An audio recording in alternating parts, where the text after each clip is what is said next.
Testing.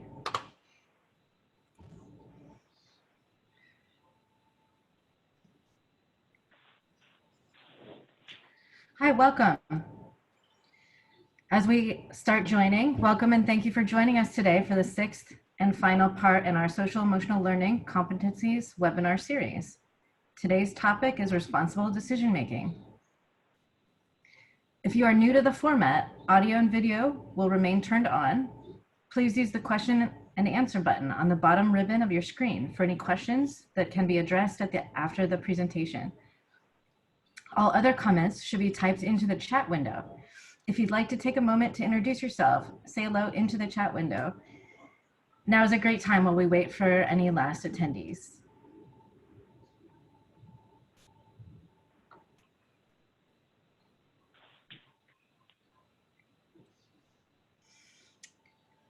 Thank you, and I'll turn it over to Clark McKown and Paul Bauer. Okay, thanks very much, Rebecca. And welcome to everybody to this, our final installment of the Michigan Department of Education SEL Competencies, what they are and how to assess and address them. And as Rebecca mentioned, today we're going to be focusing on responsible decision making.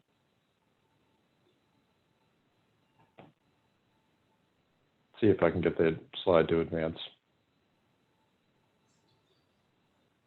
Okay, so I'm Clark McKown, President and founder of xSEL Labs, and we're presenting this series in partnership with our good friends and colleagues at the Traverse Bay Area Intermediate School District in Traverse City, Michigan. And Paul Bauer, the Director of Instructional Services, has been my partner in crime on this series, and he's with us today. So I want to thank Paul and his colleagues for their partnership in this and all things SEL. Okay, so today we're going to focus on responsible decision making as it's articulated in the Michigan SEL standards. But I want to, as I have in previous installments of our series, point out that responsible decision making, like the other competencies we've discussed, figures prominently in the CASEL model and in virtually every other state's standards.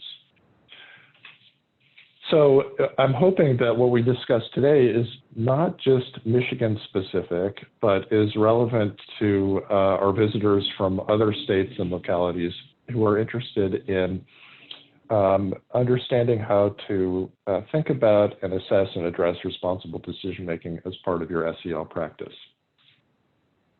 Now, I will admit I find responsible decision making possibly the hardest of the CASEL competencies to discuss and sort of break down, because it is, in my view, a complex combination of factors that lie within the child and between the child and others that makes it a little bit trickier than some of the other CASEL competencies to define purely in terms of individual skills.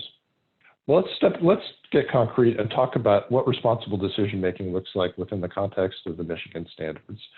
So in Michigan standards, there are sort of three components to responsible decision making. One is using personal, ethical, safety, and cultural factors in making decisions. A second is developing, implementing, and modeling effective decision making skills to deal responsibly with daily academic and social situations. And a third is playing a developmentally appropriate role in classroom management and positive school climate. Now, I will say that I almost went, as usual, we're going to focus on one of these and do a sort of deep dive into what it is, how to assess it, and how to address it. And I'll say that I almost went with 5B because I do think that decision-making and dealing responsibly with academic and particularly social situations is actually relatively straightforward to operationalize. But actually, when we talked about relationship skills in a previous installment of this webinar series, we really did a deep dive into social problem solving, which I think is very closely related to 5B. So if you are interested in understanding some of the things that are in 5B, what the decision making around social situations is all about, why it matters, how to assess it, how to address it, I'd encourage you to review the webinar episode about relationship skills. So given that we already did talk about this, it was between 5A and 5C, and I decided that we ought to focus on 5C, playing a developmentally appropriate role in classroom management and positive school climate. So we're going to do kind of a deep dive on that. I will say before we go into discussing that competency, why it matters, how to assess it, and how to address it, that of all of the kinds of competencies that are codified in state standards, and right now I believe there are 18 states that have adopted some form of SEL standards, responsible decision-making varies the most from one state to another. Whereas self-awareness, for example, almost always includes a component of understanding your own emotions and understanding your own strengths and needs. That's a common thread through all the standards, and it's pretty much the same. With responsible decision-making, in some states, responsible decision-making includes time management or organizational skills. Sometimes it includes peer refusal skills and other skills too. So responsible decision-making, I feel like, is one of the trickier ones, not just from a definitional point of view, but you can see the challenges to defining and operationalizing it in the variability from one state to another. So having said that, let's talk about this. What does it mean to play a developmentally appropriate role in classroom management and positive school climate? And why does it matter? Let's consider why responsible decision-making matters. Well, first of all, let's take a look at climate, because really the standard is playing a developmentally appropriate role in positive school climate and classroom management. So we have to figure out what climate is to know what it means to play a positive role in climate.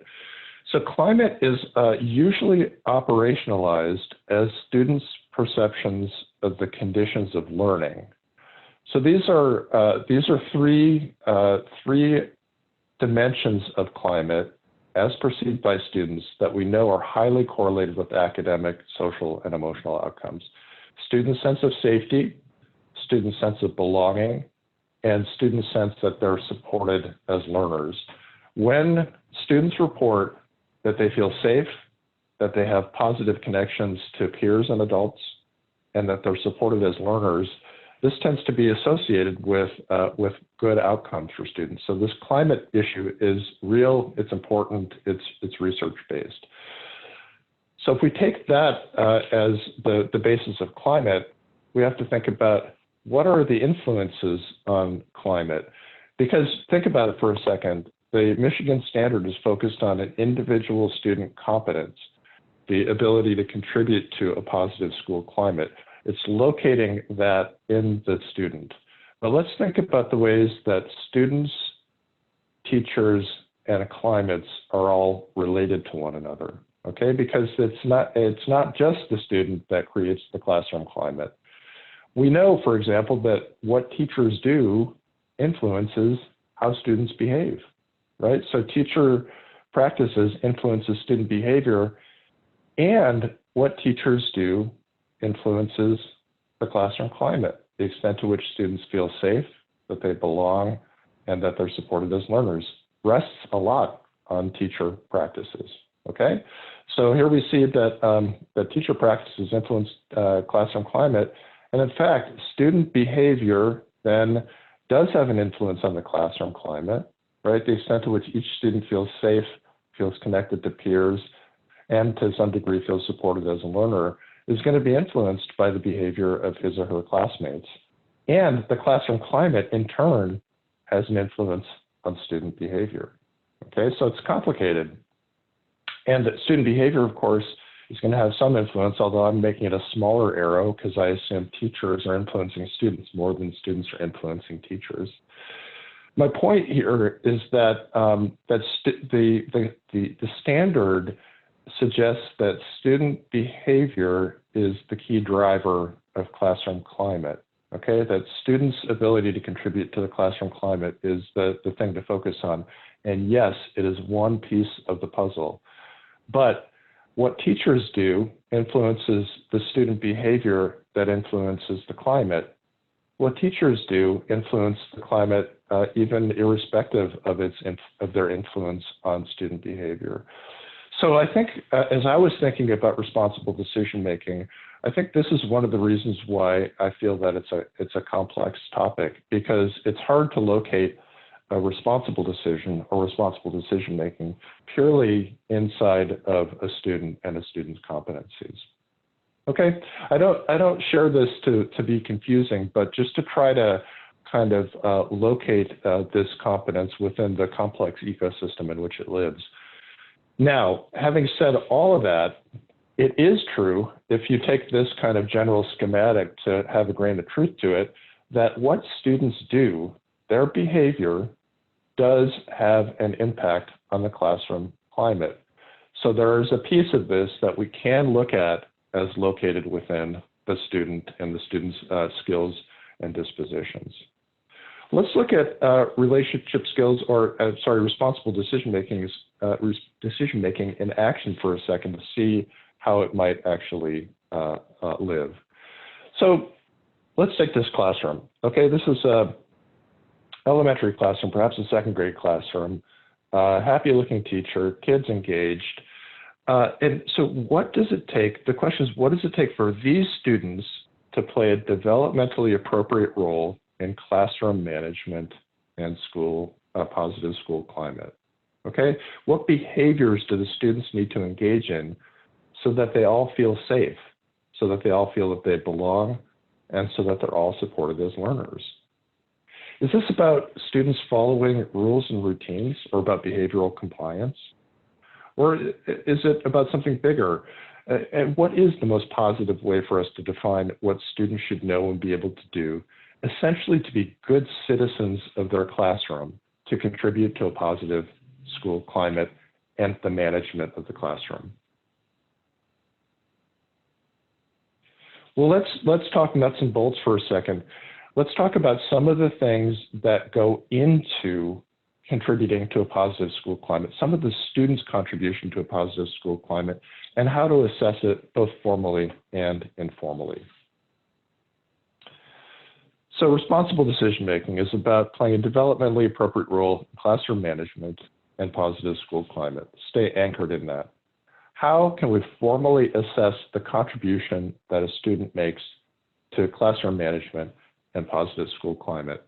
Well, one way is to, if we're really going to be assessing the child-centered factors that influence classroom management and school climate, what we're really talking about is the extent to which students are engaging in positive and pro-social behaviors, and the extent to which they're refraining from problem behaviors.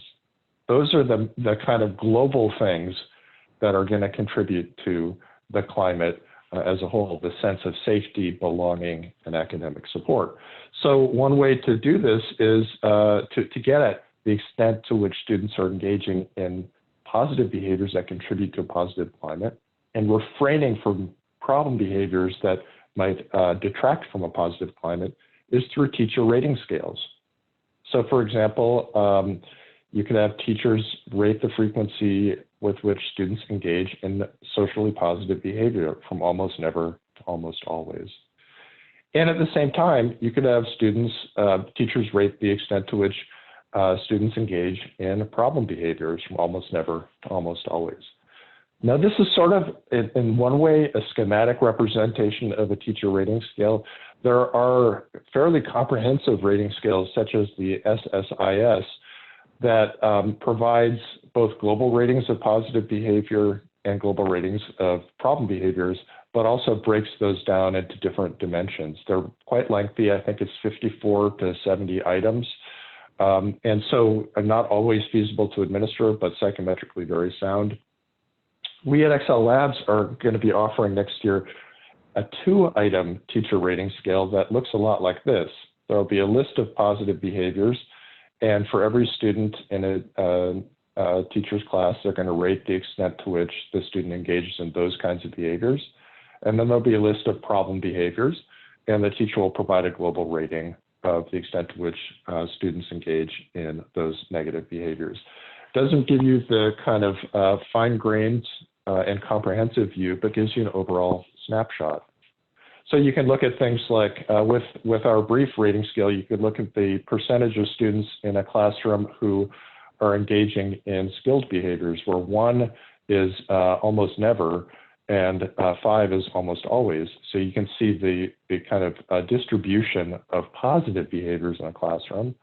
And in the same way, you could look at the distribution of problem behaviors, where 1 is almost never, that's a good thing, and 5 is almost always. You can look at the distribution of more challenging behaviors at a classroom level. It gives you a snapshot of the extent to which students in the aggregate are engaging in the kinds of behaviors that contribute to a positive school climate or that detract from a positive school climate. You know, another way to look at those very same data is to see the distribution of students by the frequency of positive behaviors and problem behaviors. So for this 2-item scale, you can create a matrix of positive behaviors from almost never to almost always, and problem behaviors from almost never to almost always. Now, the kind of place you want people to aspire to is here. Almost always engages in positive behaviors, almost never engages in problem behaviors. 6 students in this classroom were in this cell. When you look at the rest of the students, there are a bunch of other students who are mostly engaging in positive behaviors and mostly refraining from problem behaviors. That's 2, 3, that's another 6 students. So you've got 12 students who are in this upper right quadrant, which is sort of where you want to be. Follow me? So we're kind of like being able to look now, not just at the overall presence of positive behavior and absence of negative behavior, but kind of to look at where in this matrix each student lies. On the other end of the spectrum, you've got 1 student who the teacher rated as almost never engaging in positive behaviors and almost always engaging in negative behaviors or problem behaviors, and a few others sort of clustered around there too. And then you've got a handful in the middle. Okay, so even with a 2-item scale, you can get a sense of the sort of where the contributions to an overall positive climate are and where the potential contributions to a less positive climate are. So behavior is one big piece of a student's contribution to classroom management and to the positive school climate. How much is that behavior positive? How much of it is problematic? But there are other things, okay? So for example, there are competencies that we know are associated with responsible decision-making that are actually other social and emotional competencies, like the extent to which students understand others' emotions and can take others' perspectives, like the extent to which students can solve social problems and engage in effective self-management. All of those pieces, yes, you could say that they are part of other CASEL competencies, but they're really important sort of foundational skills for being able to contribute positively to classroom management and to the positive climate of the school. Okay, so you've got behaviors being important. You've got these other social and emotional competencies being important potential contributors. And you can look then, we've looked at a chart like this in some of the other webinar episodes, where this is kind of distribution of this kind of social and emotional competence at a classroom level, showing the percentage of students well above average, in the average range, a little below average, and well below average, across a range of competencies from emotion recognition to social perspective taking to social problem solving to self-control. And now you can see in this classroom where there are strengths that are probably contributing to the positive climate. You know, a lot of kids doing well in emotion recognition, a few kids with challenges, and where there are some competencies that could use some work that if students develop them more, they would probably be engaging in the kinds of behaviors that would contribute to classroom management and the overall positive climate of the school. All right, so in a way, not only is responsible decision-making context dependent and relationship dependent, but it's also dependent in important ways on the other CASEL competencies that makes it hard to just separate out from those competencies. And then finally, you know, if we want students to be contributing to a positive climate, Another thing we might want to formally assess is the climate itself. To what extent do students feel safe? To what extent do they feel that they belong? And to what extent do they feel that they're supported as learners? xSEL Labs is going to be providing a brief student climate survey next year for K-3 and for 4th to 6th grade. It'll be 6 items, 2 items about student sense of safety, 2 about sense of belonging, and 2 around instructional support.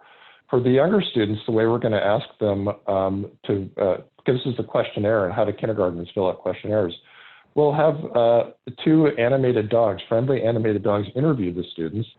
And one might say something like, I feel safe at school. And the other might say, I don't feel safe at school. What about you? And the child will click the dog that they agree with and then indicate whether that's a little true for them or very true for them. This is a strategy that we've used to deliver questionnaires around other competencies and constructs with great effectiveness. So we're excited about the possibility of getting student perceptions of the climate. After all, if we want to know whether they're engaging in the behaviors and competencies to create a climate, it might be good to know what they think about the climate as well.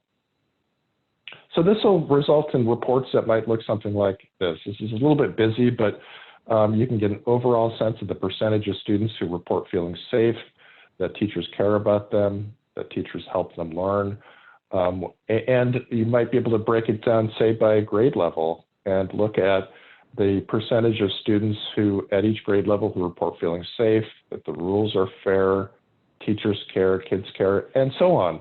So in this way, you can get a snapshot of how positive the school climate is and where it could use some support for improvement. Okay, so those are some ideas about how to address the things that go into responsible decision-making, again, defined as the ability to contribute to classroom management and a positive school climate. Those are some of the things that go into it. Those are some of the ways to formally assess those things. Well, how in the world do we address responsible decision-making? Let's talk about that. One thing that I think is really intriguing as a kind of general principle for classroom management and a positive school climate is part of this is the scope and sequence from the Ruler program, which is one of the evidence-based SEL programs that I like a lot. And one of the things that is unique to Ruler is that they, at the very early parts of the scope and sequence, you can see Unit 2. I'm sorry, the letters are a little small, but you can see introduce charter and then these subsequent lessons. The idea is that the teacher works with the students early in the school year to create a charter. And the charter defines how students want to feel when they're in class together. Okay, how do you want to feel and how do you not want to feel? And it also then defines what are the things that we can do and should do to help each other feel that way over the course of the school year. It's different than just a set of rules and expectations on the wall. It's a co-constructed, essentially, contract or climate contract that students and teachers make together. And what I really, really like about this is it's saying, here's what we want the emotional climate of the classroom to feel like. Here's what we're committing to in terms of creating a positive climate, both in terms of how we want to feel and what we're going to do to help each other feel that way. And in this way, in a sense, this hews very closely to the idea of responsible decision-making as it's defined by Standard 5C in the Michigan standards, right? Because what students are doing is they are, along with their teacher, creating a contract for how they can positively contribute to classroom management and the school climate.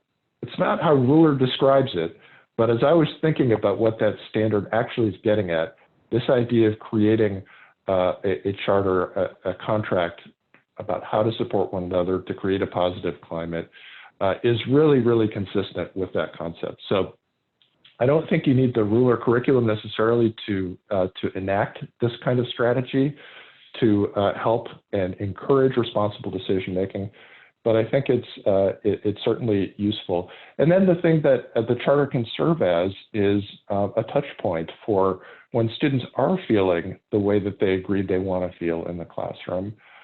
You can shine a light on the kinds of actions students are engaging in that are supporting those positive feelings that everybody agreed they want to feel. Okay, so you can use it to shine a light on what's going well.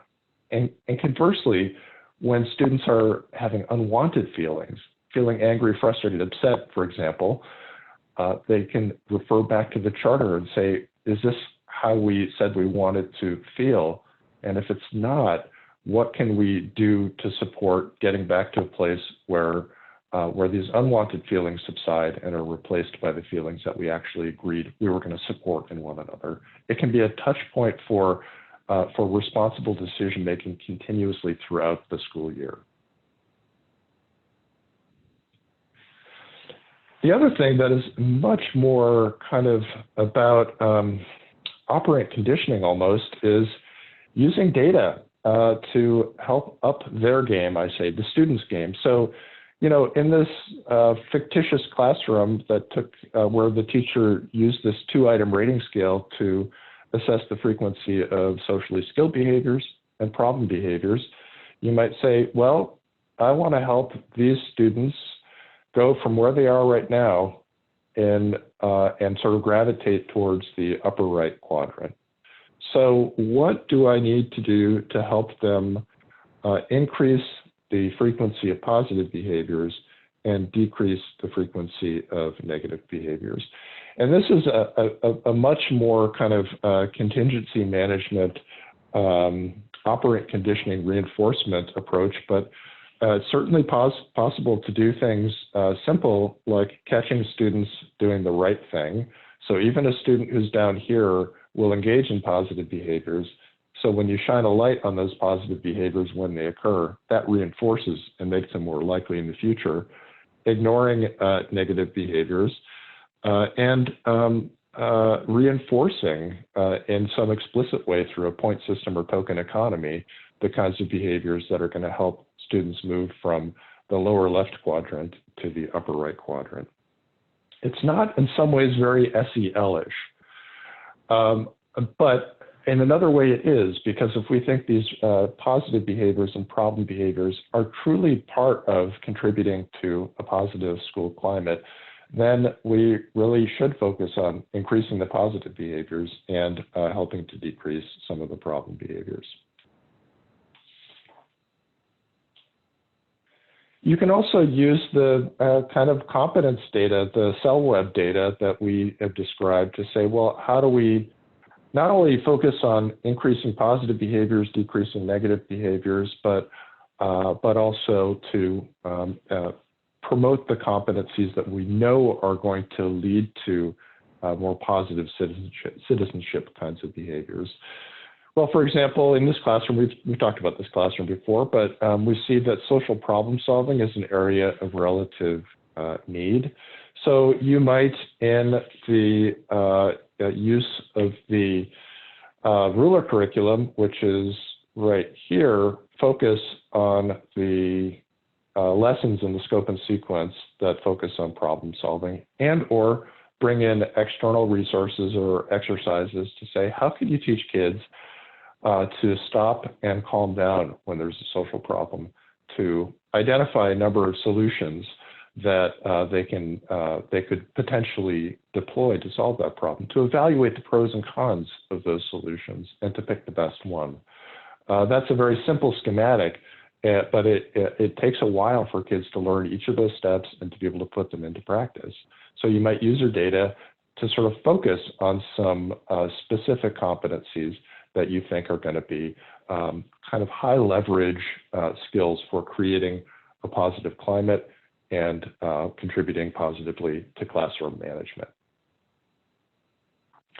You can also use your data on student climate to not just up their game. Remember, we talked about responsible decision-making as being relationally embedded. Teachers, adults in the school, make a contribution to climate in addition to student behaviors.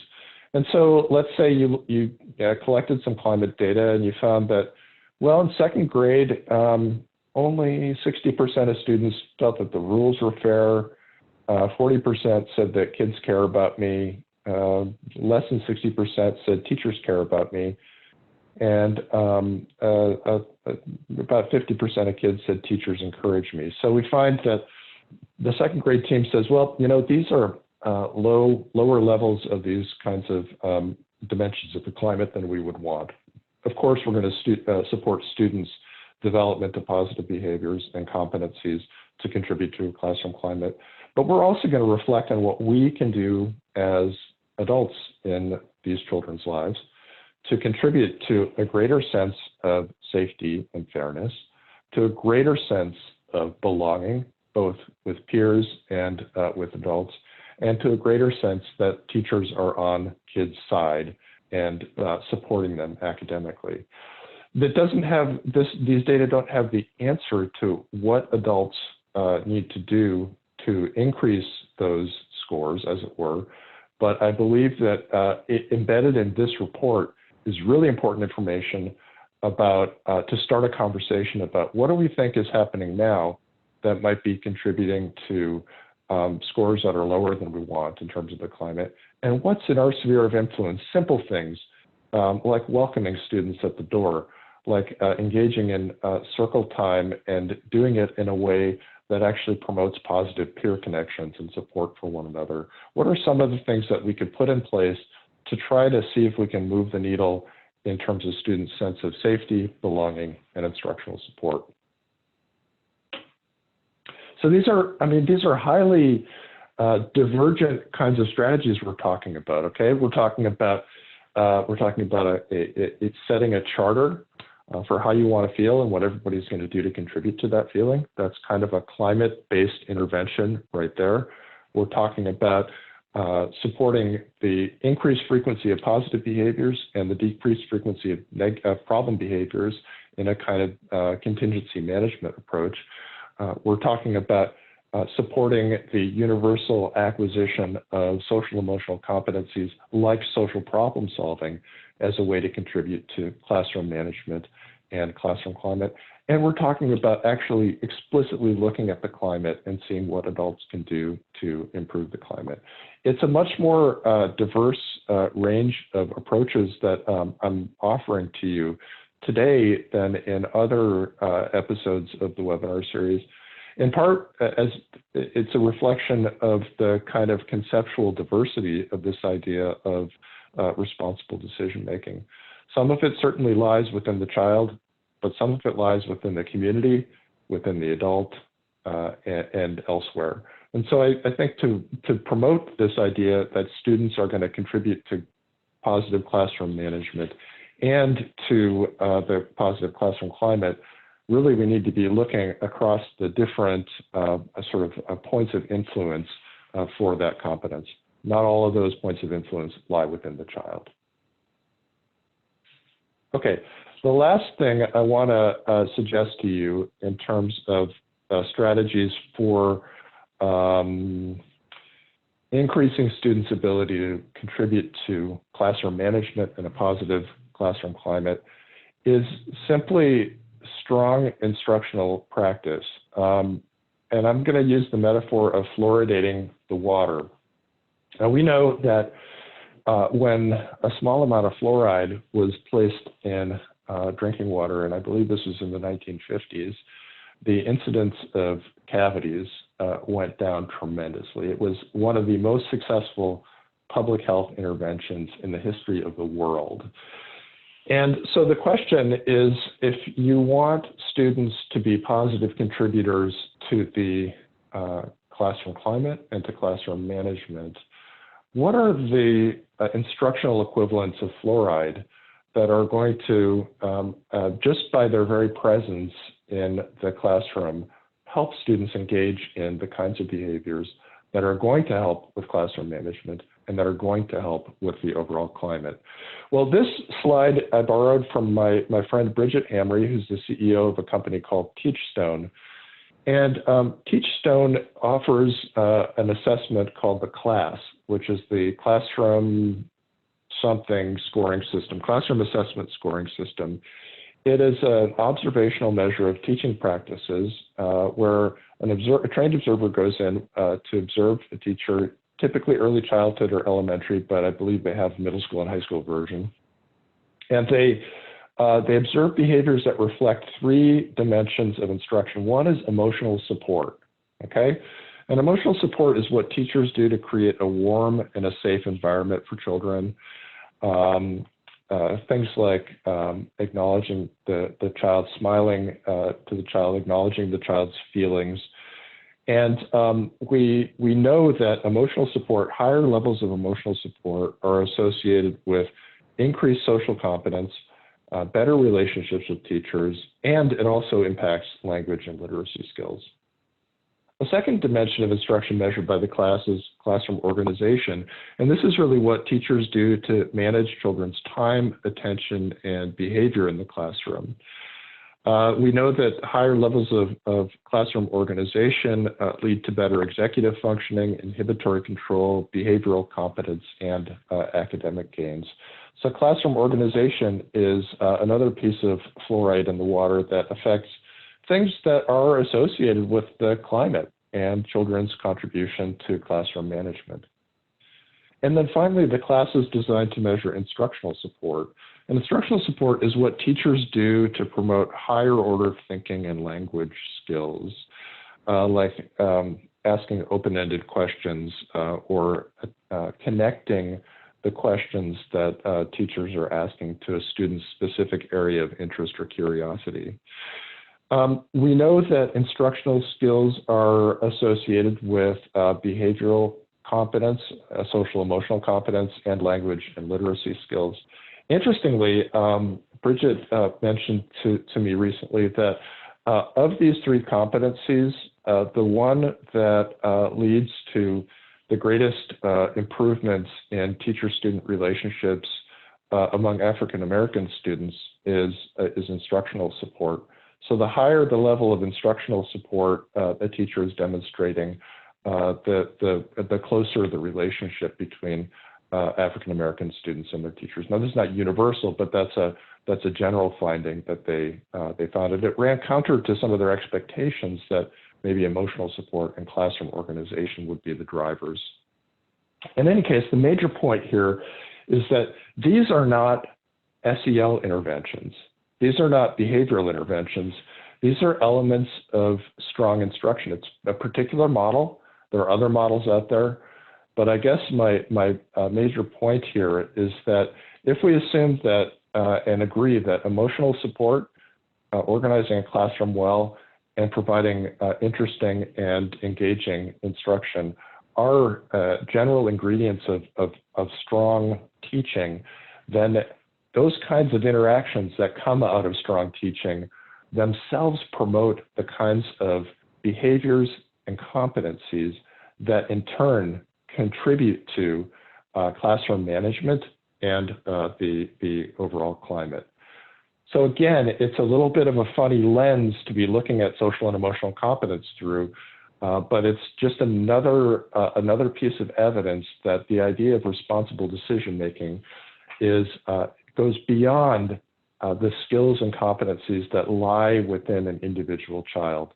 It really has to do with, yes, competencies and behaviors that students bring to the table, but also the behaviors and actions of the adults in the room too.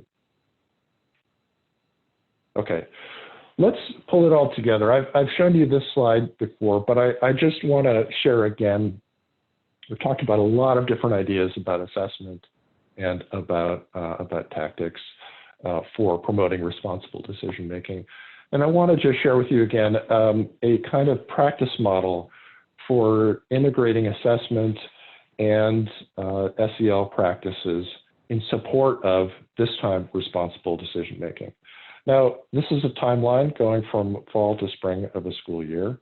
And let's imagine that you decided to assess student social emotional competencies, student behaviors, and student perceived climate in the fall. Okay, you had all three of those pieces because we've agreed that those are important contributors to the classroom management and to the classroom climate. Well, then you review your data, just like we showed before. This is just the SELweb chart, but you'd look at your SELweb data, you'd look at your behavioral data, you'd look at your climate data. And based on what you learned, you'd make some decisions about both how you're going to engage in explicit instruction of the competencies you know will contribute to students' ability to make a positive contribution to management and climate, to tactics you're going to use to reinforce positive behaviors and try to reduce the frequency of problem behaviors, to engage in the kinds of interesting, organized, and warm, supportive instruction that we know generally is conducive to students' development of social behaviors and competencies that lead to a positive climate. So you're going to use your data essentially to make plans about what are you going to focus on to try to really support responsible decision-making in a positive climate, both from how the students are contributing and what you're doing as a teacher. Then after you execute that plan, you'll reassess both SEL skills, climate, and other pieces of behavior, and you'll look to see how students responded to this plan. And then based on what you learned, make some plans for the next fall and start the process over again. It's a kind of generic model of data use and continuous improvement, but it's not obvious how to use data to inform decision-making around SEL. And one of my great hopes for the field is that we can support educators in the feasible and productive use of high-quality social-emotional data of many different kinds to support greater insights about what's going on and about what could be done to help move students forward, to make specific plans based on those data, and to see the fruits of their labor by reassessing later in the school year. It's not so different from the kind of benchmarking in academics that are routinely engaged in schools, where, say, map testing is done fall, winter, and spring to see how students are progressing in academic areas.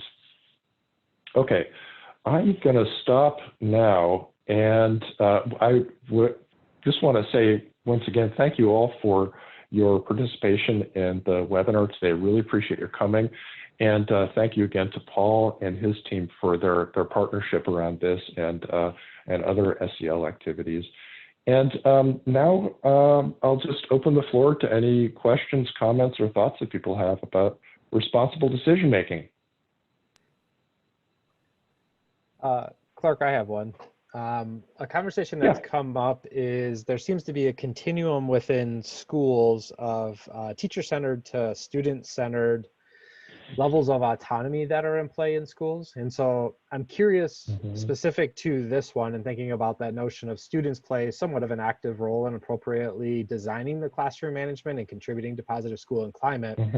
How, is there a frequency in your mind, or how sensitive should a local site be in redesigning or responding to either increase or decrease autonomy based on sets of information? That is such an interesting and excellent question, Paul. And I'll say right off the bat that I don't have a perfect answer to it, but my first kind of gut feeling when you were asking the question is that, you know, schools and people need to operate within their value system and ways of doing things. And if we take that to be true, then I would say that you know, you want people to be able to support things like responsible decision making within the pedagogical framework that they've established, rather than having to revamp things entirely. Now, to the extent that, you know, one sort of instruction is, we know, produces better outcomes than another, I encourage you to go towards the more evidence-based and effective form of instruction. But to the extent to which, you know, a more learner-centered or teacher-centered approach both produces good outcomes, then my feeling is that it's not necessary or even desirable for people to have to flex so far out of their comfort zone and values that they are no longer doing what feels right in service to a specific tactic. Do you know what I mean? And so that's a sort of generic answer, but I guess everybody's going to have to grapple with the balancing act of, okay, I know, for example, you may be referring to, say, the ruler charter. Well, I'd love to talk with educators who are in a more kind of adult-centered model of pedagogy and say, well, how might you adapt something like the ruler charter concept to develop some kind of agreement with your students about how we want to feel and how we're going to treat each other. Maybe it's more teacher-driven than student-driven, but I have to believe that there are ways to adapt these practices to accommodate different levels of student autonomy versus teacher-led practices.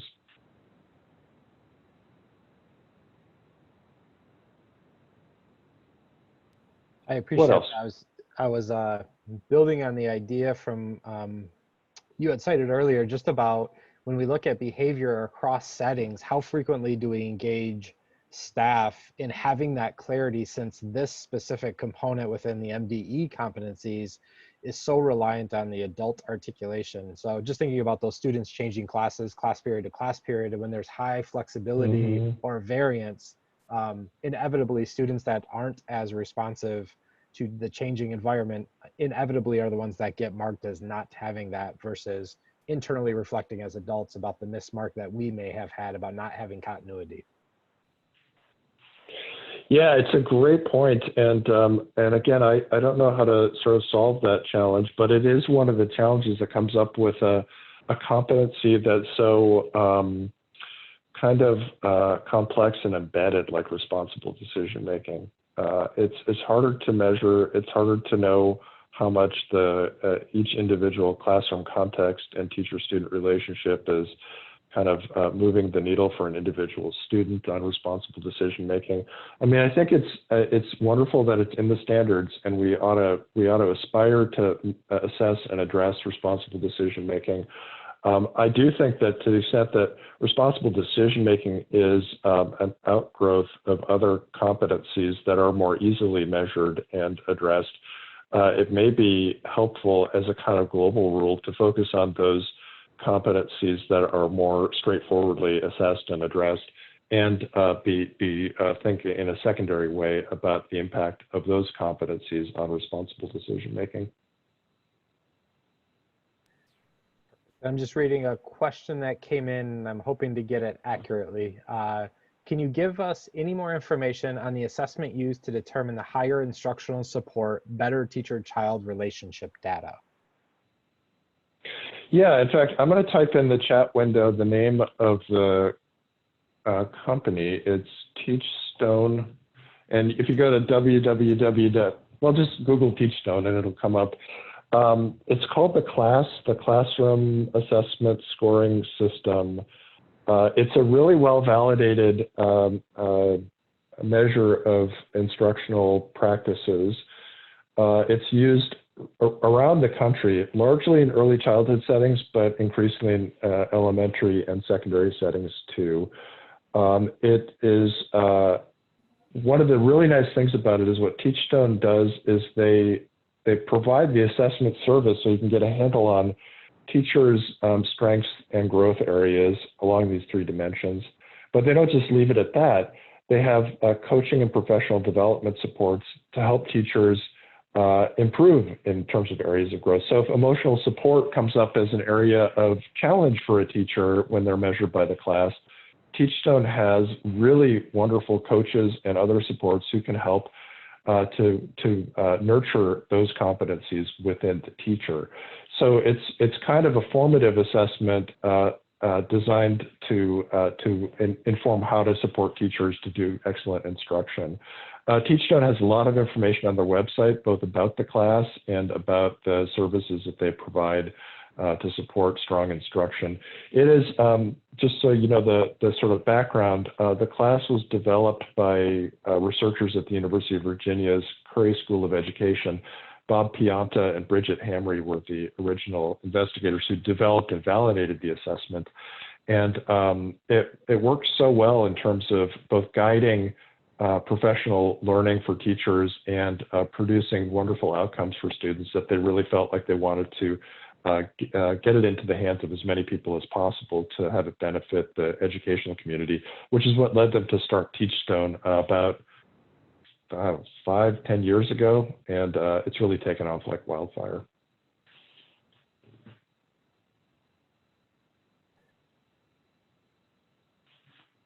I was just going through the questions. All right, what else? It does look like you're caught up on the questions posed from the group.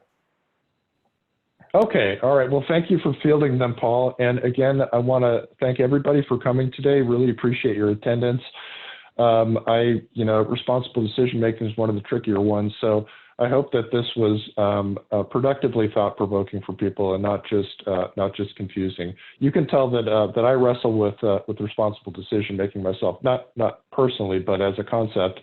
And I hope that as you continue to wrestle with it and your ideas about what social emotional competence is and what you can do to support it, that this has been a beneficial series to you. So thank you again for your participation, and I wish you all the best of luck. Get in touch if you need anything from me too.